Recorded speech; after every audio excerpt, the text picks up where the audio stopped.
নমস্কার বন্ধুরা, কেমন আছেন? স্বাগত জানাচ্ছি আপনাদের প্রিয় ব্যঞ্জন কুকিং স্টুডিওতে।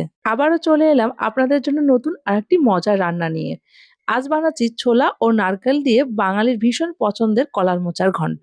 অনেকেই আছেন কলার মোচা কাটার জন্য এই পদটি রাখতে চান না। তাই আজকের ভিডিওতে আমি কলার মোচা কাটা থেকে শুরু করে এই সুস্বাদু ঘন্টর রেসিপিটি ধাপে ধাপে আপনাদের সাথে শেয়ার করব। পুরো ভিডিওটি দেখতে থাকুন, আশা করি আপনাদের ভীষণ ভালো লাগবে। রান্না শুরুর প্রথমেই চলুন আপনাদেরকে কলার মোচা কাটার পদ্ধতিটা দেখিয়ে দেই। মোচা কাটার জন্য আমি প্রথমে এর ওপরের লাল খোসাগুলো একে একে ছাড়িয়ে নিব। এরপর এর ভেতরে নরম কচি অংশটা আলাদা করে নেব। এবারে ফুলগুলো কাটার পালা। প্রতিটি ফুলের ভেতরে একটা শক্ত কাঠির মতো অংশ থাকে এবং গোড়ার দিকে একটা শক্ত সাদা পাপড়ির মতো অংশ থাকে। এই দুটো অংশ বাদ দিয়ে সমস্ত কলার ফুলগুলো থেকে আলাদা করে নেব।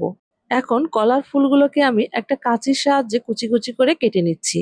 এরপরে মোচার যে কচি অংশটা আলাদা করে রেখেছিলাম সেটাও একটা ছুরির সাহায্যে কুচি কুচি করে কেটে নেব।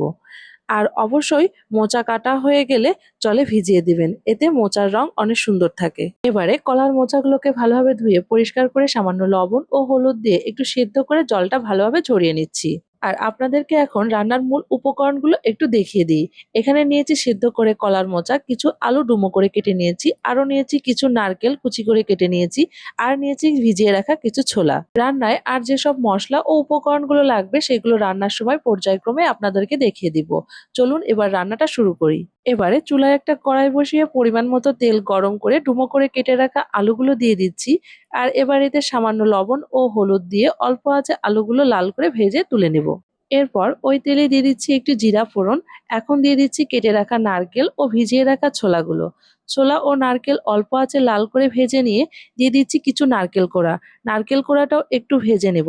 এবারে দিয়ে দিচ্ছি স্বাদ মতো লবণ, হলুদ, মরিচ গুঁড়া, 1 চামচ আদা বাটা, 2 চামচ জিরা গুঁড়া, 1 চামচ গরম মশলার গুঁড়া। এখন সব মশলাগুলো ভালোভাবে কষিয়ে নিচ্ছি। মশলা কষানো হয়ে গেছে, এবার এতে দিয়ে দিচ্ছি ভেজে রাখা আলু ও সেদ্ধ করে রাখা কলার মোচা। সবকিছু মশলার সাথে ভালোভাবে মিশিয়ে নিয়ে আরো 2 থেকে 3 মিনিট ভালোভাবে কষিয়ে নিচ্ছি। এরপর আমি সবকিছু সেদ্ধ হওয়ার জন্য এখানে 1.5 কাপ পরিমাণ জল দিয়ে একটু নাড়াচাড়া করে মিশিয়ে 3 থেকে 4 মিনিটের জন্য ঢাকনা দিয়ে রান্না করব। ঢাকনা খুলে আবারও একটু নাড়াচাড়া করে দিয়ে দিচ্ছি টেস্টের ব্যালেন্সের জন্য 1 চামচ পরিমাণ চিনি আর 1 চামচ পরিমাণ ভাজা মশলার গুঁড়া দিয়ে ভালোভাবে নাড়াচাড়া করে মিশিয়ে নেব। সবশেষে 1 চামচ পরিমাণ ঘি দিয়ে ভালোভাবে নাড়াচাড়া করে মিশিয়ে নিলেই তৈরি হয়ে যাবে আজকের সুস্বাদু ছোলা ও নারকেল দিয়ে কলার মোচার ঘন্ট। দেখুন আমার কলার মোচার ঘন্টটা কতটা লোভনীয় লাগছে। আর এবারে আমি এটি নামিয়ে সুন্দরভাবে পরিবেশন করছি। আর আজকের রেসিপিটা ভালো লেগে থাকলে অবশ্যই একটা লাইক, কমেন্ট, শেয়ার করবেন। আর যারা আমার চ্যানেলটা এখনো পর্যন্ত সাবস্ক্রাইব করেনি তারা সাবস্ক্রাইব করে পাশে থাকতে ভুলবেন না কিন্তু। ধন্যবাদ।